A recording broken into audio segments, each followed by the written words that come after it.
Antiflick, tu es mauvais, hein?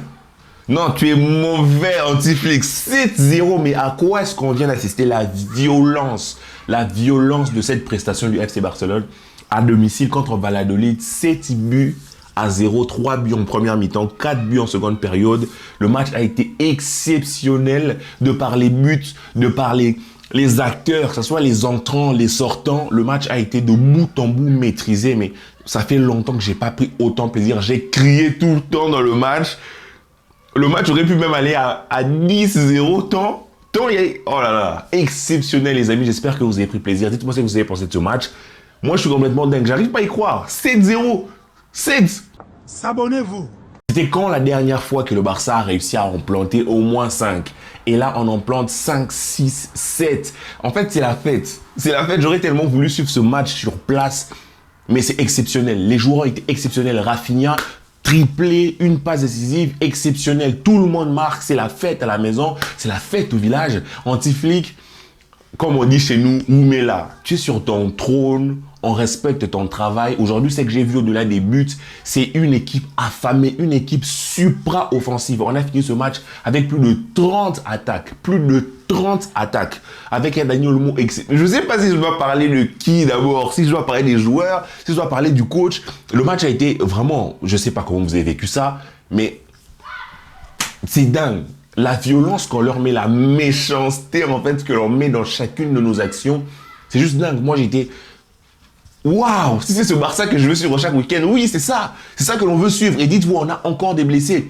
Mais on doit parler de qui? Commençons par parler de l'homme du match, tout simplement Rafinha. Rafinha, il fait un match exceptionnel. Moi, quand Rafinha fait ce match-là, je me dis, c'est bon, t'es brésilien. Tu m'as convaincu, t'es brésilien. Parce que son match, déjà, le premier but qu'il met, la passe de Koubarsi est exceptionnelle. Déjà, la passe, vraiment, je vais le répéter, la passe de Koubarsi, c'est vraiment passe top mondial. Le contrôle de Rafinha et le but qu'il met. Et vraiment, il restait 5 km, un but à la Firmino ou à la Roni, sans regarder en fait, sans regarder parce qu'il mène à l'extérieur. Attendez, je bois de l'eau les gars. C'est incroyable. Le gars claque un triplé. Passe décisive sur tous les coups. Ses coups de pied arrêtés sont exceptionnels, superbement bien frappés, comme le but de Koundé qui vient d'un coup de pied arrêté bien frappé. On a Lewandowski qui marque, Rafinha triplé, Lewandowski qui marque, Ferran Torres qui marque. On a le but de Daniel Olmo, mais c'est complètement dingue. Je ne sais pas, je dois parler de qui. Sur ce terrain-là, il y a eu 0 faute. C'était un sans faute de bout en bout. Il n'y a personne qui a fait une mauvaise prestation. Que ce soit ceux qui étaient là, que ce soit les entrées, que ce soit ceux qui sont sortis. Peut-être, Baldé, j'aurais préféré qu'il fasse un peu plus, qu'il soit un peu plus voyant. Mais cette équipe, non, vraiment, vous voyez, c'est vraiment de l'amour que je ressens. Je ne ressens même pas de l'orgueil ou de la fierté à me dire « Ouais, ramenez-nous un gros club, on va vous battre. » Mais c'est de l'amour. De l'amour pour ce club qui nous a tant fait chier les années passées. On se tapait des 1-0, des matchs nuls, des matchs sans mouvement. Alors qu'aujourd'hui, au-delà des buts, qu'est-ce qu'on a remarqué? Du mouvement, de l'énergie, de la course. Partout, Pedri, exceptionnel. Il y a certains qui voulaient vendre, certains d'entre nous, on disait « On va vendre Pedri. » Vous êtes malades, nous sommes fous. Tu vas vendre Pedri, tu ne vends pas Pedri. Pedri exceptionnel, Dani Olmo, mais Dani Olmo vraiment c'est un lion. Dani Olmo c'est la raison d'être. Dani Olmo c'est vraiment sujet, verbe, complément. Il vient vraiment t'apporter un sens à ce que tu fais. Parce que tu ne peux pas l'attraper, tu ne peux pas le coller parce qu'il est entre les lignes, il prend le ballon. La petite action qu'il fait avec Pedri, une touche, on a vu Valladolid en phase défensive, là c'était en phase défensive, poser le bus. Mais toujours le mouvement, on a gardé du mouvement. Franchement, j'ai eu des vibes de l'ère Messi, tu vois. Ça m'a donné des frissons, ça m'a donné des beaux souvenirs de ces moments-là où on était heureux au sommet de l'Europe. C'est juste magnifique. En fait, parce que quand tu vois comment ils ont joué aujourd'hui, c'est vraiment dans les petits espaces, beaucoup de gestes rapides. Gestes rapides, techniques pour surprendre l'adversaire. Et du mouvement, des joueurs qui courent partout, Rafinha qui est à gauche, qui est à droite, Olmo qui est en 10, qui repasse comme ça, Et on a Lewandowski qui ne veut pas jouer en numéro 6, qui arrête son délire, qui reste là, il reçoit une passe exceptionnelle de Lamine Yamal. Est-ce qu'on doit parler de Lamine Yamal? Un gamin de 17 ans qui joue tous les matchs comme ça et qui a toujours la lucidité pour la dernière passe qu'il met à Rafinha, mais c'est n'importe quoi. Le gars récupère le ballon à la suite d'un corner adverse, récupère le ballon, il le monte tout seul comme un adulte et fait une passe bonbon. C'était pas une passe, c'était un bonbon, c'était un caviar sur un plateau. Le gars, il a fait entrée plat, il a donné à Rafinha, tiens, je t'offre le dessert. Exceptionnel, exceptionnel. Et Rafinha qui finit comme un Brésilien. Pas comme un Pakistanais qu'il était autrefois, comme un Brésilien. Et Ferran Torres rentre, même lui trouve le moyen de marquer un but sur passe de Rafinha. Le match d'aujourd'hui était vraiment... C'était un pur plaisir, c'était un feu d'artifice, c'était un football champagne, c'était la fête. Et à la maison comme ça, ce genre de prestation nous donne confiance pour la Ligue des Champions qui est en train d'arriver. On va enchaîner plusieurs matchs, 8 matchs, on a des matchs compliqués, mais notre tirage au sort a été clément avec tout, j'ai envie de dire. Et sur ce match-là, on a vu que des joueurs masterclass, que ce soit en défense, Inigo tient la baraque, de l'autre côté, Koubarsi, magnifique, il dans ses passes, qui casse les lignes. Que dire de négatif? Rien. Même Koundé a eu droit à mettre son propre but. Et que dire du but de Daniel Mo? En fait, ce match, c'était un match d'artiste. Un match de haut vol. Un match de connaisseurs. Un match d'experts. Et même l'organisation que tu vois Flick mettre en place. Franchement, Flick a réussi à redonner confiance pleinement à ses joueurs. Tu sens des joueurs qui jouent libérés, des joueurs qui ne sont pas frustrés. Le système de jeu n'est pas rigide. Les joueurs ne sont pas là à jouer. Vraiment, je ne sais pas pour lancer des pics qui vous savez, joueurs que j'aime beaucoup, mais vraiment, le système de Flick est tellement souple, avec qu'une seule obsession, allons vers l'avant. Une seule obsession, les gars, marquons. Une seule obsession, vers l'avant. Exceptionnel. Marc Casado qui a joué en 6, tout seul en point de basse, comme un adulte, comme un patron, tape sur sa poitrine, seul en point de basse, très très bas. Pedri super haut. Et Pedri, je sais pas, hein. Je sais pas ce que vous pensez de Pedri, mais pour moi, Pedri c'est un adulte. Pour moi, Pedri a 30 ans.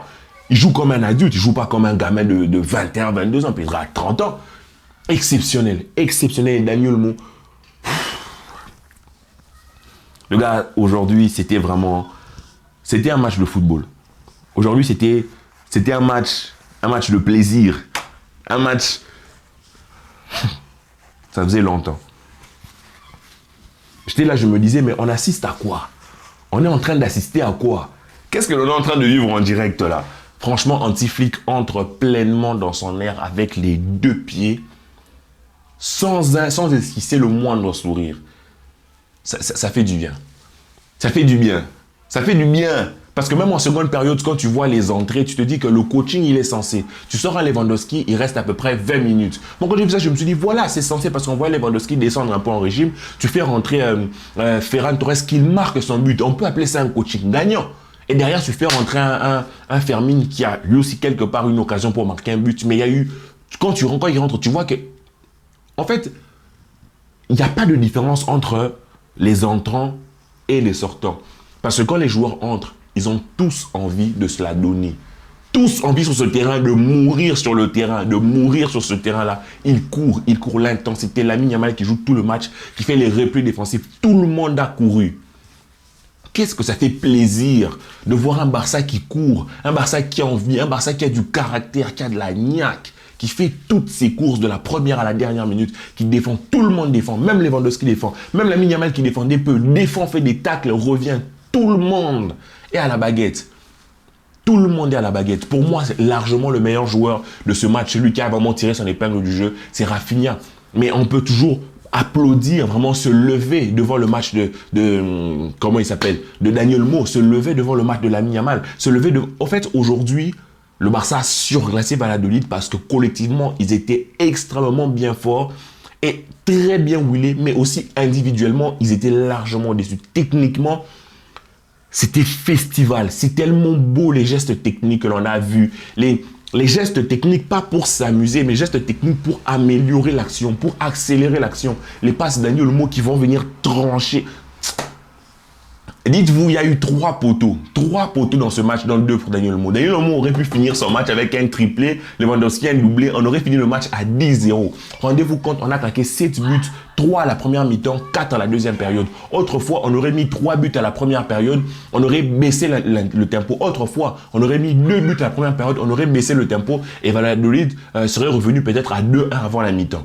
Mais on a mis 1 but, on a continué. 2, on a continué. 3, on a continué. On est revenu des vestiaires, on a continué. Non-stop. Vers l'avant. 4 buts en seconde période. Mais magnifique. C'est ça que l'on appelle détruire l'adversaire. C'est ça que l'on appelle... Oh là là. Vraiment, c'est la mentalité que l'on veut voir dans une grande équipe.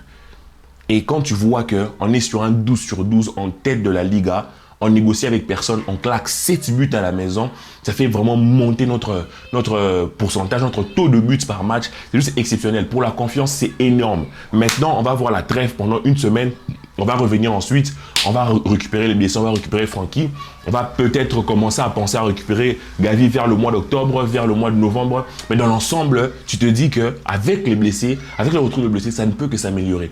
C'est que Flick arrive à faire avec cette équipe diminuée, c'est que Flick arrive à faire avec cette équipe-là. Franchement, j'ai envie de dire, chapeau, hein. Oumela, tu es sur ton trône, exceptionnel. Moi, j'ai kiffé ce match. Je suis heureux. Ma semaine pourra commencer de n'importe quelle manière. Je suis heureux parce qu'aujourd'hui, on a assisté, non pas à un match de football, mais à une œuvre d'art, à une prestation qui a été menée de bout en bout par main de maître, à une... exceptionnelle, les amis, exceptionnelle.